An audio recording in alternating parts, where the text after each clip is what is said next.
Why, hello everyone, and welcome back, and well, it's time.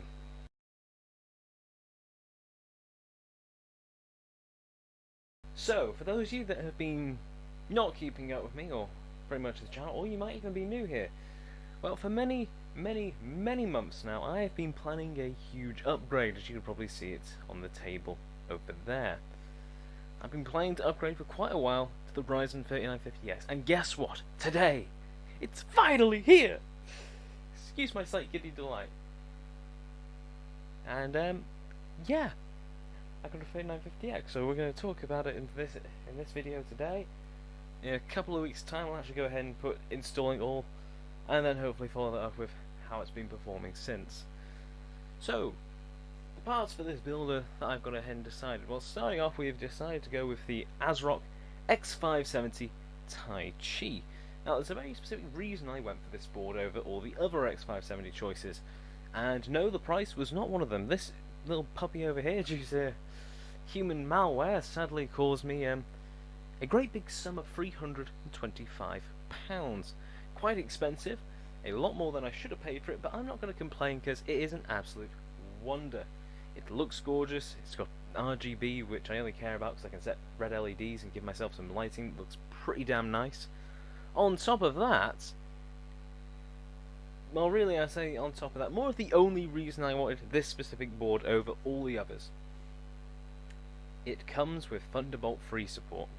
Now, sure, you could say, ooh, don't practically all of ASRock's boards come with Thunderbolt 3 support? Well, most of them do, and there's only one reason I didn't get any of the cheaper ones.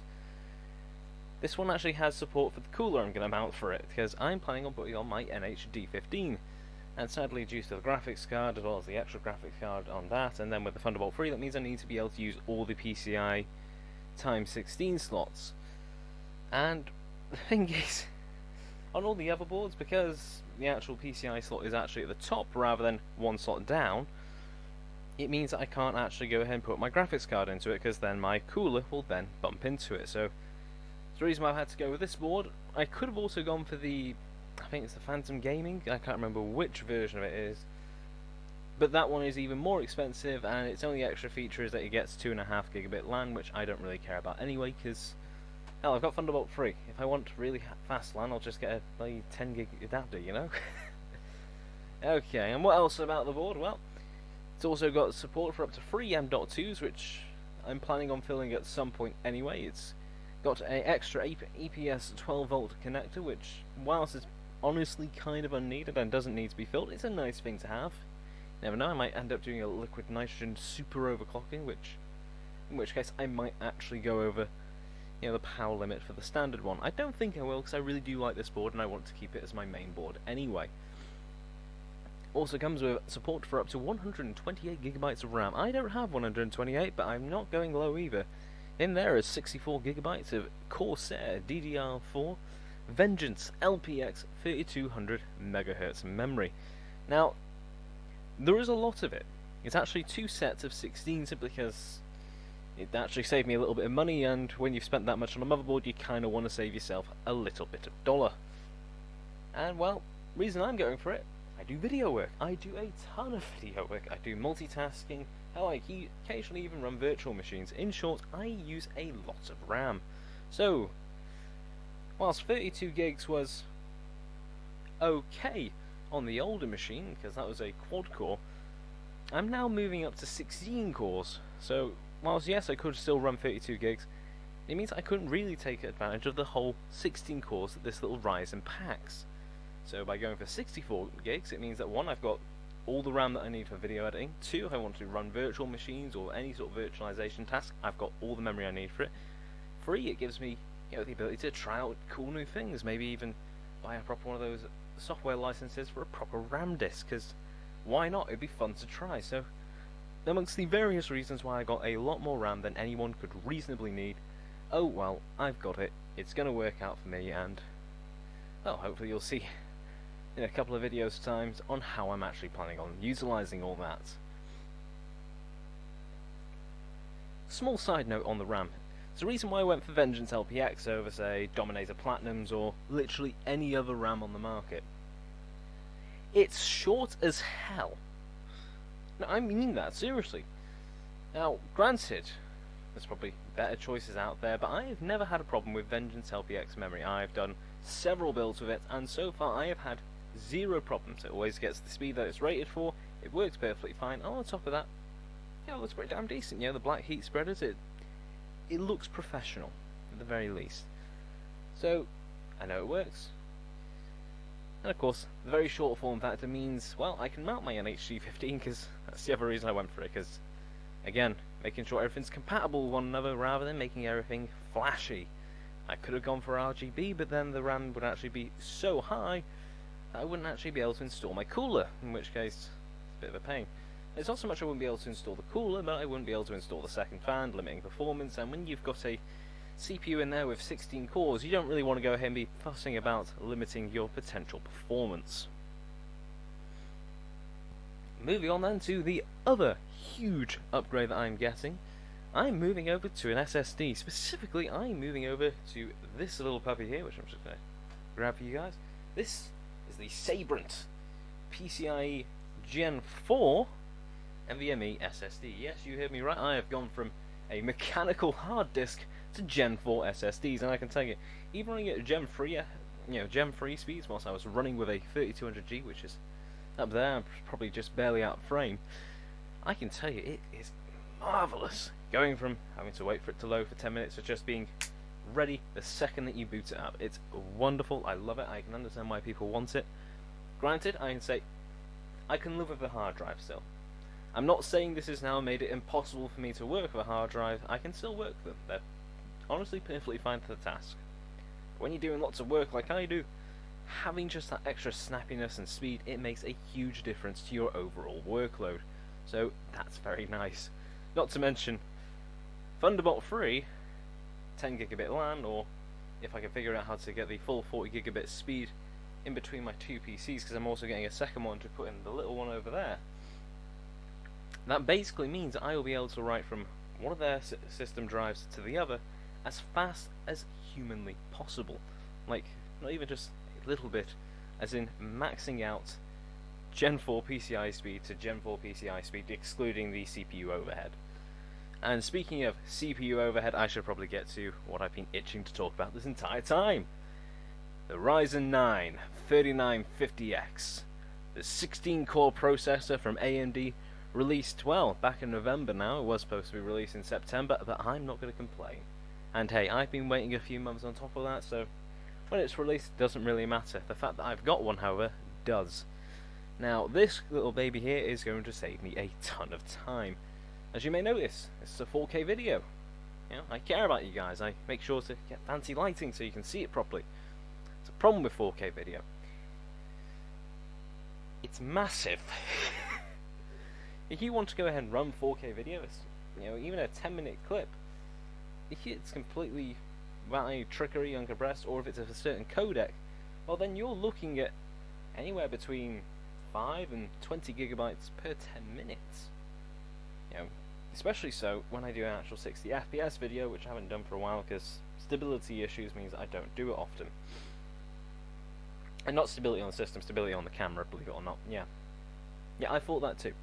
Anyway, so either way, 4K footage is huge, which means you need a lot of processing power to decode it and when you're editing to have a smooth editing experience, and on top of that you need a very powerful processor to encode it once you're done.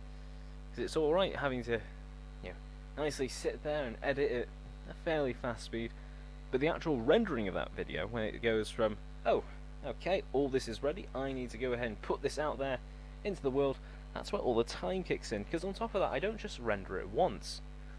Because I use HitFilm Express, it only has access to the H.264 codec, which means I first have to export my entire file in its either Cineform if I'm doing 60 FPS, which takes even longer, or H.264 if I'm doing 30 FPS 4K.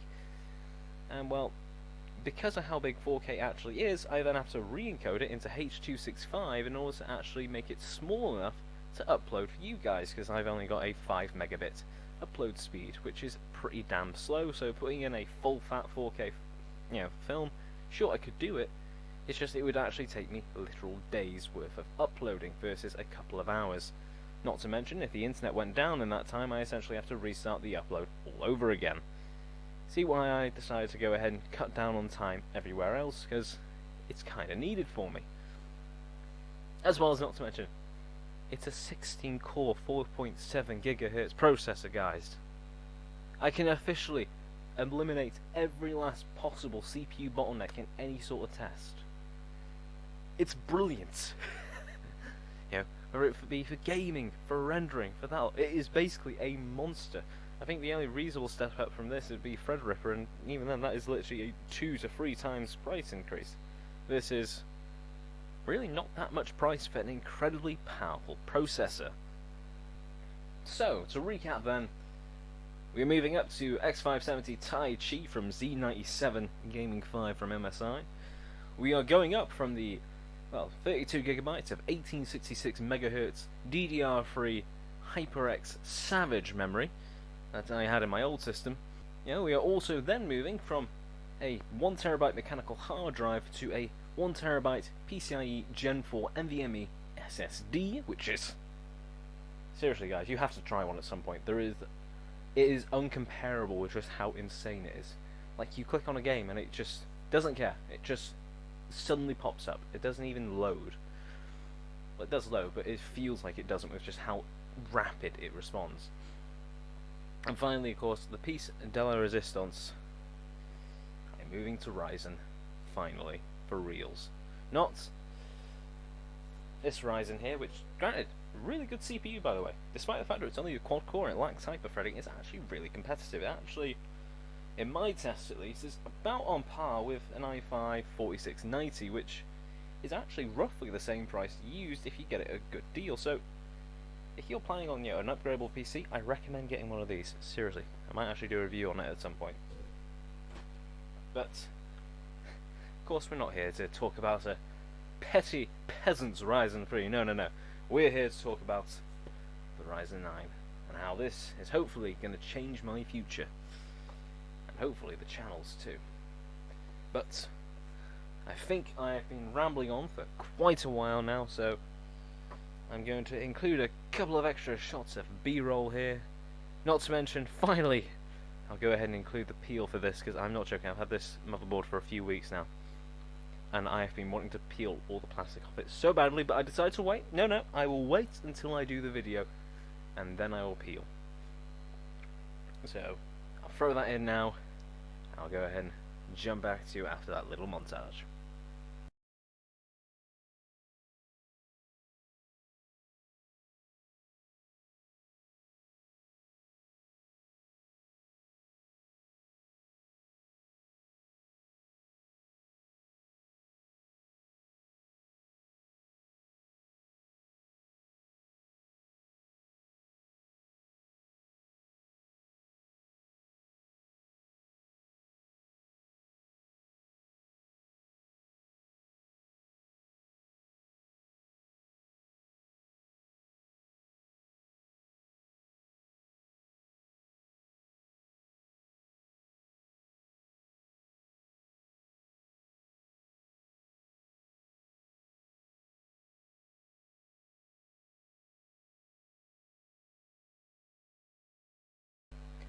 Alright then, so that's how it's going, that's what's happening.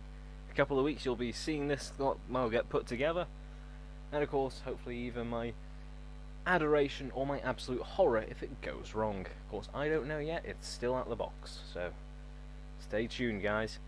But anyway, like the video if you like it, dislike it if you dislike it. Any thoughts or questions, leave them in the form of a comment down below.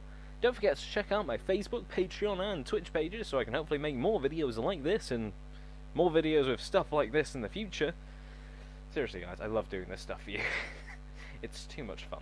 It's the main reason I do it. It's too much fun. Of course, don't forget to subscribe, hit that notification bell, and, well, as always, as I say way too often, this is the 117th Con, signing off. Have a brilliant day, folks. I will catch you all next time. Until then, stay safe.